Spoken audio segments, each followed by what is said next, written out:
Hello page turners and welcome back to the channel. I'm Matthew, the man with a hat who reads.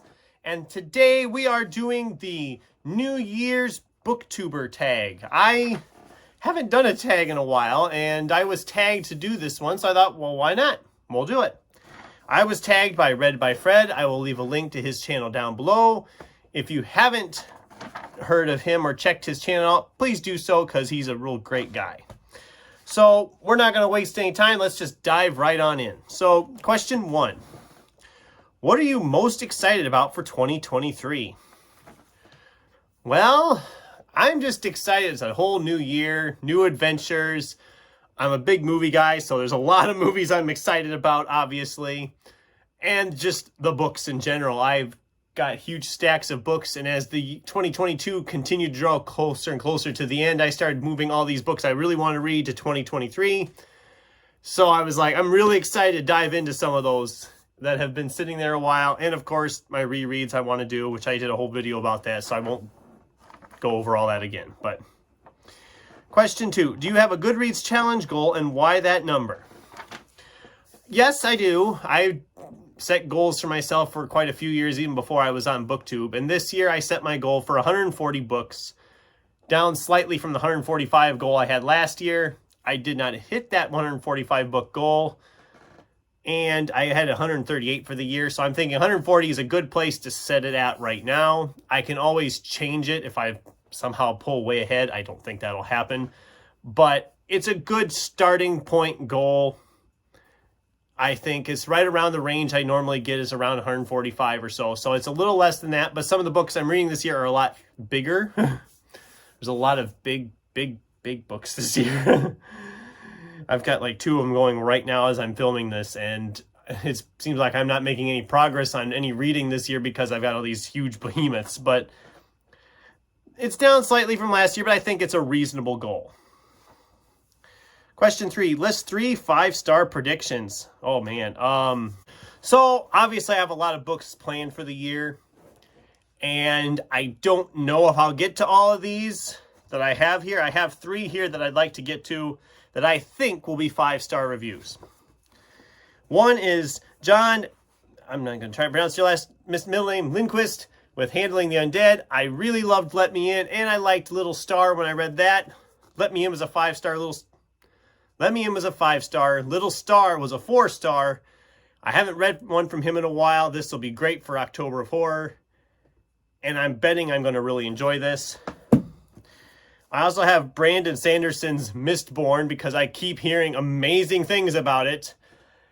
This, I don't know when I'm going to get to this. It might be next month. It might be this summer, but I am going to try to get this one in this year and see what all the fuss is about.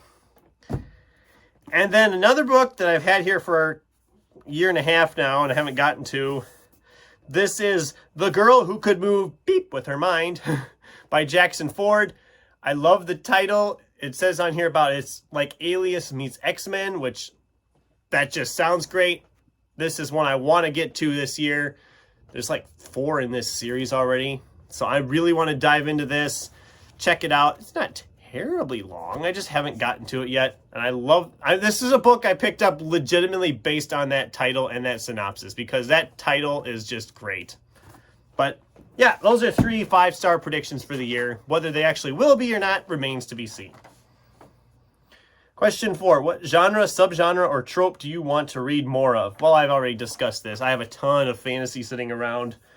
I mean, I had Mistborn here, and that's just the tip of that iceberg. There's all that. There's Mistborn, there's Jade City, there's Game of Thrones, Eye of the World. I have the last book of The Witcher to read yet. I've got just tons of fantasy to read, so I'm going to try to thin out that specifically because I have a lot of that for the year. What trope do you think will be the most popular in 2023?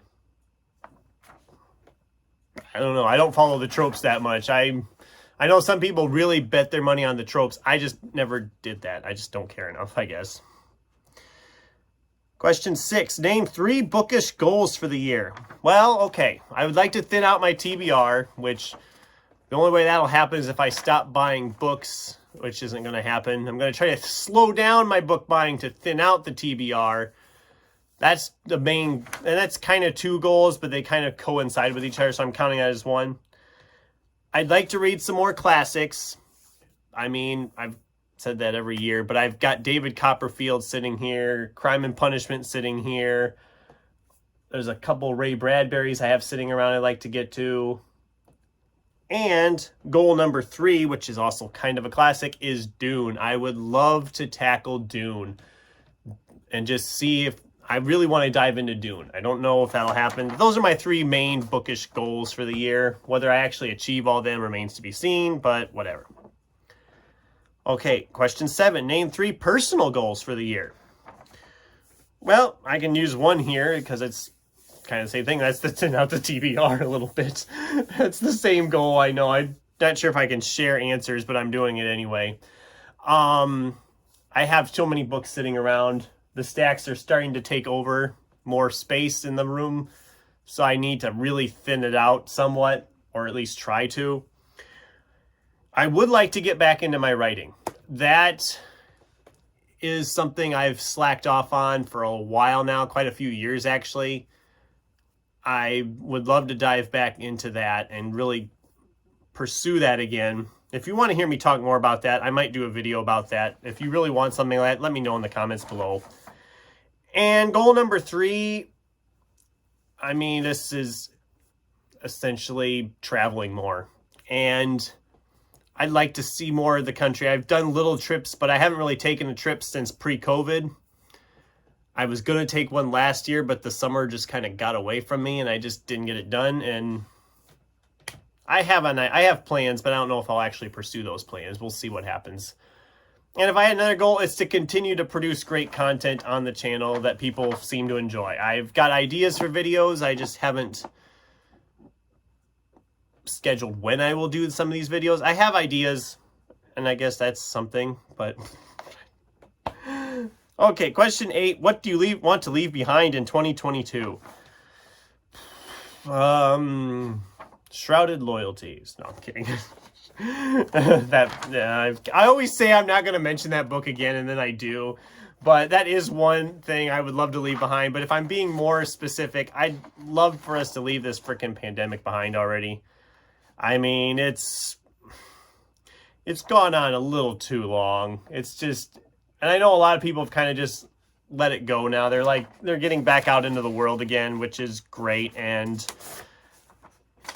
I think we can't live in fear forever. I understand it was a big thing. It was really bad when it first happened. But if you've gotten your vaccinations and if you're careful what you're doing out there, I think you can get back out in the real world a little bit now. And not that the real world's a great place either, but you know what I mean. Anyway, that was the New Year Booktubers Tag, or however it's called. I don't remember what it's exactly called. Whatever the title of the video is, that's the name of the tag. I'm not going to tag anybody just because we are getting into the new year considerably now, and I was late to the party. But if you want to do this tag and haven't yet, feel free. Consider yourself tagged. And what are your thoughts on this? Did you like the answers or whatever? Let me know in the comments down below. Thanks for watching, and until next time, keep turning pages.